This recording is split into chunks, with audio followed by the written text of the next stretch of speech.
അപ്പോൾ ഞങ്ങളിന്ന് carrot cake ഉണ്ടാക്കാൻ പോവാണ്. കണ്ട നല്ല ഭംഗിയായിട്ട് ക്യാരറ്റ് ഗ്രേറ്റ് ചെയ്ത് വെച്ചിരിക്കണം. യെസ്. പിന്നെ ഞാൻ ഒരു ബനാന, ഒരു ചിക്കിറ്റ ബനാന ഞാൻ മാഷ് ചെയ്ത് വെച്ചിട്ടുണ്ട് നന്നായിട്ട്. പിന്നെ ഇതില് 4 മുട്ട റൂം ടെമ്പറേച്ചർ ഉള്ളത് 4 എണ്ണ എടുത്ത് അതിൽ 1 കപ്പ് ഓയില്, പിന്നെ അതാ ഈ നമ്മളെ സാധാ കുക്കിംഗ് സൺഫ്ലവർ ഓയില്, പിന്നെ ഒരു 1.25 കപ്പ് പഞ്ചസാര എല്ലാം ഇട്ട് നന്നായി അടിച്ചു വെച്ചിട്ടുള്ളതാണിത്. നന്നായി അടിച്ചു വെച്ചേക്ക് ഞാൻ ഇതിൽ 2 കപ്പ് മൈദ, 1 teaspoon baking soda, 2 teaspoon baking powder, പിന്നെ മറ്റേ സിനമൺ പൗഡർ 1 ടീസ്പൂൺ, 1 ടീസ്പൂൺ മറ്റേ ജാതിക്കയുടെ പൊടി, പിന്നെ ഒരു ഹാഫ് ടീസ്പൂൺ നമ്മുടെ ഓൾ സ്പൈസസും കൂടി ചേർത്തിട്ട് മിക്സ് ആക്കി വെച്ചിട്ടുള്ളതാണ്. ഒരു ഇത്തിരി ഉപ്പും, ഒരു നുള്ളുപ്പും. ഈ സ്വർണ്ണ നിറത്തിലുള്ള മെഷർമെന്റ് സ്പൂണുകളൊക്കെ എവിടെ നിന്നാണ് കിട്ടിയത്? ഇത് ഞാനിത് ഹേമാസ് കുക്കിംഗ്, ഹോം കുക്കിംഗ് എന്ന് പറഞ്ഞിട്ടൊരു ചാനലുണ്ട്. ഹോം കുക്കിംഗ് എന്നാണ് തോന്നുന്നു ആ ചാനലിന്റെ പേര്. ഹേമ സുബ്രഹ്മണ്യം എന്ന് പറഞ്ഞിട്ട് അവരുടെ ചാനൽ കണ്ട് ഇൻസ്പയർ ആയിട്ട് മേടിച്ചാണ്. ഇത് ആമസോണിൽ കിട്ടും. നാട്ടിൽ നിന്ന് ഇവിടെയും കിട്ടാറുണ്ട്. ഞാനിത് മിക്സ് ചെയ്യാൻ പോവാണ്. ഇത് കുറച്ച് നട്ട്സ് ആണ്.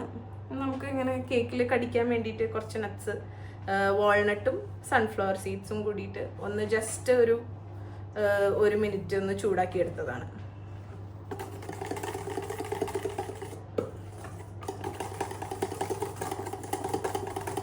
നമുക്ക് കേക്ക് മിക്സ് ചെയ്യാം.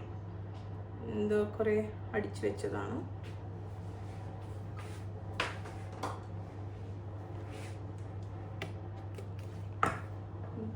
കുറച്ചായിട്ട് മിക്സ് ചെയ്യാം കേട്ടോ ഈ കേക്ക് നമ്മൾ ഇതാക്കി വെച്ചിട്ടുള്ളത്. ഇത് പണ്ട് ഇവിടെ ഉണ്ടാക്കിയിട്ട് ഓഫീസിലൊക്കെ കൊണ്ടുപോയി എല്ലാവർക്കും ഇഷ്ടപ്പെട്ട കേക്കാണ്. സൂപ്പർ ടേസ്റ്റാണ്. നമുക്കിപ്പോൾ ഈ മാഷ്ഡ് ബനാനയ്ക്ക് പകരം ആപ്പിൾ ഗ്രേറ്റ് ചെയ്തതോ പൈനാപ്പിൾ ഗ്രേറ്റ് ചെയ്തതോ ഒക്കെ കുറച്ച് ചേർത്താൽ എല്ലാം വലിയ ടേസ്റ്റ് വ്യത്യാസമൊന്നും ഉണ്ടാവില്ല. നല്ല ടേസ്റ്റ് ആയിരിക്കും.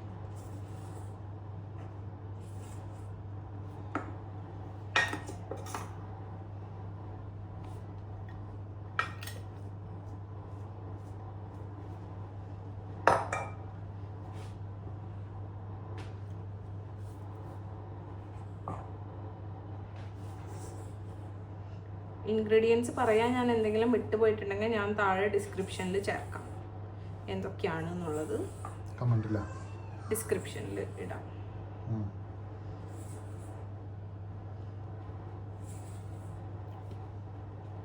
ചിലപ്പോൾ ഇങ്ങനെ പറയുമ്പോൾ എന്തെങ്കിലുമൊക്കെ വിട്ടുപോയിട്ടുണ്ടാവും.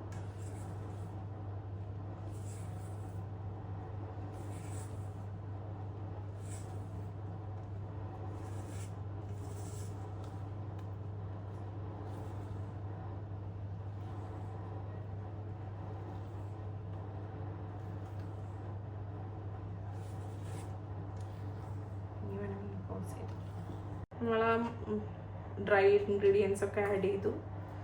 ഇനി ഈ മാഷ്ഡ് ബനാന നമുക്ക് ആഡ് ചെയ്യാം. ഒരു 1/2 കപ്പോളം ഉണ്ടാവും. ഒരു ബനാന, ഒരു നല്ല പഴുത്ത ബനാന. ഇതൊരു ഏകദേശം ഒരു 3 കപ്പോളം ഗ്രേറ്റ് ചെയ്ത ക്യാരറ്റ് ഉണ്ട്. കുറച്ച് 3 കപ്പ് എന്ന് പറയുമ്പോൾ എത്ര കിലോ ഉണ്ടാവും? Half kg? ഇല്ല, ഒരു മീഡിയം സൈസ് ഒരു 4-5 ക്യാരറ്റ്.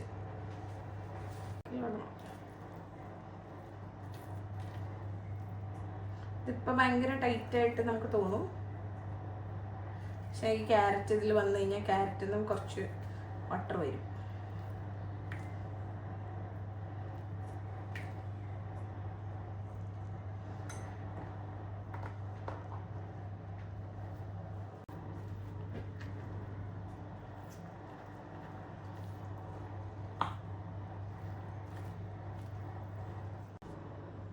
ഇനി ഒരു ടീസ്പൂൺ വാനില എസൻസ് ഞാൻ നേരത്തെ ചേർത്തിരുന്നില്ല.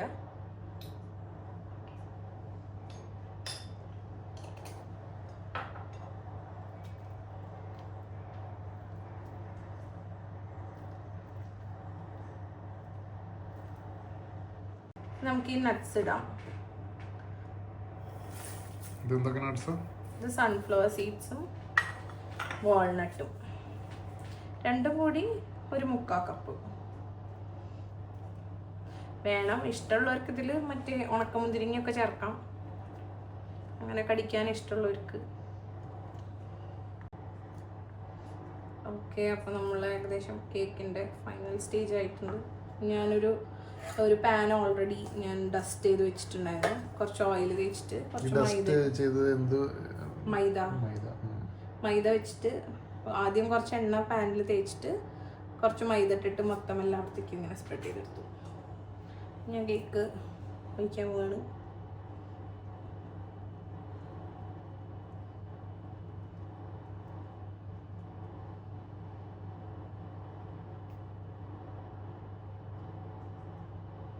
മതിയാവും, നമുക്ക് നിറയ്ക്കാൻ പറ്റില്ല, പൊന്തണ കാരണം. നമുക്കിതൊന്ന് ടാപ്പ് ചെയ്ത് കൊടുക്കാം.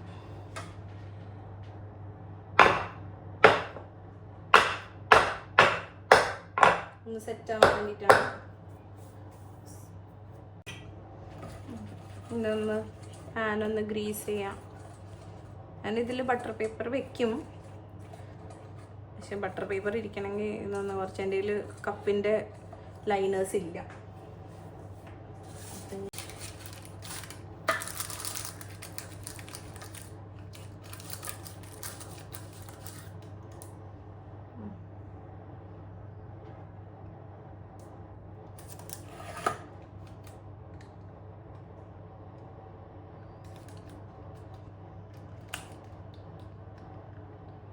നിറച്ചൊഴിക്കാൻ പാടില്ല. ഇല്ല, നിറച്ചൊഴിച്ച് കഴിഞ്ഞാൽ പകുതി ഒരു പകുതി ഭാഗം ഒഴിക്കാൻ പാടുള്ളൂ. എനിക്ക് എന്തൊക്കെ കയ്യിൽ കിട്ടും അതൊക്കെ നമ്മളെല്ലാം ചെയ്ത് കഴിഞ്ഞിട്ടുണ്ട്.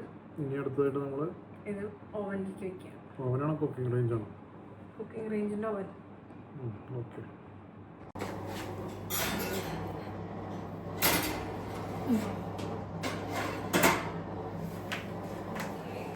ഞാൻ ഓൾറെഡി 180 ഡിഗ്രിയിൽ പ്രീ ഹീറ്റ് ചെയ്ത് വെച്ചതാണ്. ഇനി ഒരു 30 to 40 മിനിറ്റ്സ് മതിയാവും. ഇപ്പം നമ്മൾ ഈ കപ്പ് കേക്ക് വെച്ചത് പുറത്തെടുത്തിട്ടുണ്ട്. അപ്പം ഇതൊന്ന് കുത്തി നോക്കാം. ഇപ്പം ക്ലീൻ ആയിട്ടാണ് വരുന്നത്. അപ്പം ഇത് വെന്തു എന്നാണ് അതിൻ്റെ അർത്ഥം. എത്ര സമയം എടുത്തു? 20 to 25 മിനിറ്റ്സ്. ഓക്കെ.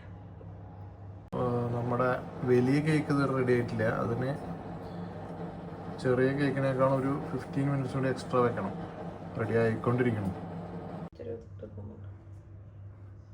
എന്താ? ഓക്കെ, അപ്പോൾ നമ്മുടെ കേക്ക് റെഡി. ഇനി ടേസ്റ്റ് ചെയ്ത് നോക്കണം. പിള്ളേരോട് കേട്ടെ. ഇനി എങ്ങനെയുണ്ട്? Soft cake.